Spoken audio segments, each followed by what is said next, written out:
আর এই মুহূর্তে নজর রাখতে হচ্ছে আগামীকাল ভোট গণনা, আর তার আগে নোয়াপাড়ায় গুলি চললো। হ্যাঁ, একটা সিসি ক্যামেরা ফুটেজ দেখাই একটু আপনাদের, দেখুন কিভাবে বাড়ি লক্ষ্য করে গুলি চালালো একজন। আর এই যে বাড়ি লক্ষ্য করে গুলি চালানো হচ্ছে, এটা বিজেপি নেতার বাড়ি বলে জানা যাচ্ছে।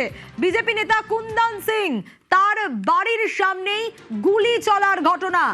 একেবারে স্কুটারে চড়ে এসে শুট আউট দুই দুষ্কৃতীর। আরো বিস্তারিত অরুণের কাছ থেকে জানতে পারবো। অরুণ, এই দুই দুষ্কৃতী কারা, চিহ্নিত করা গেছে? দেখো, রাত তখন 12টা 5। কুন্দন সিং তখন সমস্ত কাজকর্ম সেরে বাড়ির দিকে যাচ্ছিলেন।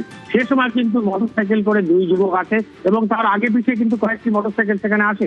এরপরই তাকে বাড়ি লক্ষ্য করে কিন্তু গুলি চালানো হয় এবং গুলি চালাবার পর টাকায় পরিষ্কার বোঝা যাচ্ছে পিস্তলটি তার পেছনে আবার গুঁজে নেওয়া হলো। তারপর সেখান থেকে পালিয়ে যায়। এই ঘটনায় কিন্তু তিনি বলছেন, আমি বিজেপি করি এবং আতঙ্কিত হারবে তৃণমূল, সেই কারণেই এই গুলি চালিয়েছে বলে দাবি করেছেন তৃণমূল। বলছে যারা বিজেপি করে তারা প্রাণের ভয় পায় না, কিন্তু আমার বাড়িতে এইভাবে লক্ষ্য করে গুলি চালানো, এই কিন্তু তোমার নোয়াপাড়া থানায় কিন্তু অভিযোগ দায়ের করা হয়েছে। ঘটনাস্থলে পুলিশ এসছে। কে বা কারা এই সিসি ফুটেজ দেখে তাদের কিন্তু পরিষ্কার তাদের চেনা যাচ্ছে। এখন পুলিশ তাদের কিভাবে ধরে, কখন ধরে, সেটা কিন্তু দেখার অপেক্ষায়। সেক্ষেত্রে অরুণ, আরেকবার একটু তোমার কাছ থেকে জানতে চাইবো যে এখনো পর্যন্ত পুলিশি তদন্তে কি উঠে আসছে? দেখো, যে সিসি ফুটেজ কিন্তু পুলিশ দেখেছে, যে সিসি ফুটেজে দেখা যাচ্ছে যে ছেলেটি গুলি করার পর পিস্তলটি কোমরে গুঁজে আবার সে বেরিয়ে যাচ্ছে। এই ফুটেজ ধরেই কিন্তু পুলিশ এগোবার চেষ্টা করছে এবং এর সঙ্গে কারা জড়িত, কে এসেছিল রাত্রিবেলায়, আরো সিসি ক্যামেরা পরিষ্কার ছবি আছে কিনা সেটা কিন্তু পুলিশ এলাকায় খতিয়ে দেখছে। যে ছবি আমরা দেখতে পাচ্ছি অরুণ, যে দুই দুষ্কৃতী এলো এবং এই কুন্দন সিং বিজেপি নেতা, তার বাড়ি টার্গেট করেই গুলি, এমনটা অভিযোগও উঠে আসছে। একদমই তাই। দেখো, কুন্দন সিং পরিষ্কার বলছেন তখন ঘড়িতে রাত্রি 12টা 5। ঠিক সে সময় কিন্তু দলীয় কর্মীদের সঙ্গে কথা বলেছে, বাড়ির দিকে যাচ্ছিলেন। তখনই তাকে লক্ষ্য করে, কিন্তু কনস্টেবল গেট থাকায় গেটটি সবেমাত্র বন্ধ হয়েছিল, তাই ফাঁক দিয়ে গুলিটা চালিয়েছে। কোনো কারণে তিনি তিনি বেঁচে যান। তিনি কুন্দন সিং স্বামী ছিলেন, তার তিনি গুলির দাগ গায়ে লাগতে পারত, কিন্তু তিনি বেঁচে যান। এরপরেই কিন্তু তিনি বিজেপি কর্মী সমর্থকরা তার বাড়ির সামনে আসে এবং নোয়াপাড়া থানায় কিন্তু অভিযোগ দায়ের হয়েছে। কেন এইভাবে গুলি চালালো? ভোট কাউন্টিং এর আর একটা দিন মাত্র বাকি আছে, তার আগে এই ধরনের গুলি করে কি আতঙ্ক? কুন্দন সিং এর বক্তব্যতে সঙ্গে থাকো। ইতিমধ্যে তৃণমূল নেতা সোমনাথ শ্যামের সঙ্গে আমরা যোগাযোগ করতে পেরেছি। তার আগে অর্জুন সিং কি বলেছেন একটু শোনাবো।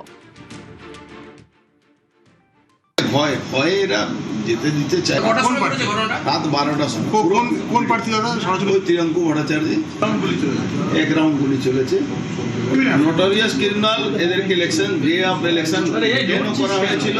যাদব বলে একটা ক্রিমিনাল আছে, তার একটা সাঙ্গপাঙ্গ এদেরকে পেট্রোনাইজ করছে। ওই এদিকে সোমনাথ আর ওদিকে ত্রিয়ঙ্কু। সোমনাথ শ্যামের সঙ্গে আমরা যোগাযোগ করতে পেরেছি। নিউজ 18 বাংলায় আপনাকে স্বাগত জানাবো। স্টুডিও থেকে সোনিয়া কথা বলছিলাম। অর্জুন সিং এর বক্তব্যটাও আপনাকে শোনানোর চেষ্টা করলাম, কি বলবেন? দেখুন, ব্যারাকপুর লোকসভার অন্তর্গত 14 লাখ মানুষ, সবার সাথেই আমার ভালো সম্পর্ক, একমাত্র অর্জুন বাদে। তো সবাই আমার লোক, সবাই তৃণমূল কংগ্রেসের সমর্থক, যে যাই পার্টি করুক, আমরা তাদের সাথে সুসম্পর্ক রাখি। এখন কে গেছে, কারা গেছে জানি না, কিন্তু অর্জুনের কাছে প্রশ্ন হচ্ছে যে পবন সিং ভাটপাড়ার যিনি প্রাক্তন এমএলএ, বিদায়ী এমএলএ, তার দেহরক্ষীর উপরে গুলি চলেছিল। আমি বারংবার প্রশ্ন করছি যে সিসিটিভি ফুটেজে অর্জুনের বাড়ি মোড়া আছে, নিজস্ব সিসিটিভি ফুটেজে অর্জুনের এবং পুলিশ প্রশাসনেরও, তাহলে সেটা কেন এখনো বেরোলো না? আমি দায়িত্ব নিয়ে বলছি, ওই গুলি অর্জুনের নিজস্ব লোকেদের হাত থেকে কক করতে যে লেগেছে, এটা প্রমাণিত হবে আগামী দিনে যদি তদন্তটা সঠিকভাবে হয়। এবং দেখা গেল সঞ্জয় সিং, অর্জুনের ভাইপো, তাপস দাসের উপরে 3 রাউন্ড গুলি চালালো, তার ভিডিও ভাইরাল হলো, কিন্তু এখন পর্যন্ত পুলিশ তার উপরে কোনো অ্যাকশন নিল না এবং সে অর্জুনের সাথে এবং রাজেশ কুমারের সাথে ঘুরে বেড়াচ্ছে দেবালোকে, তার উপরে কোনো অ্যাকশন হলো না। এখন কে বা কে দূর থেকে গুলি ছুড়েছে না পুরনো ফুটেজ না নতুন ফুটেজ সেটা তো কেউ জানে না, তদন্ত করে দেখতে হবে।